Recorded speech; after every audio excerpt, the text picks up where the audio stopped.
ng hinanay kong pag-ibig.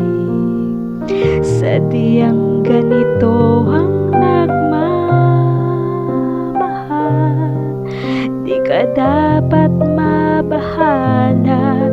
Hinanakit sa'kin walang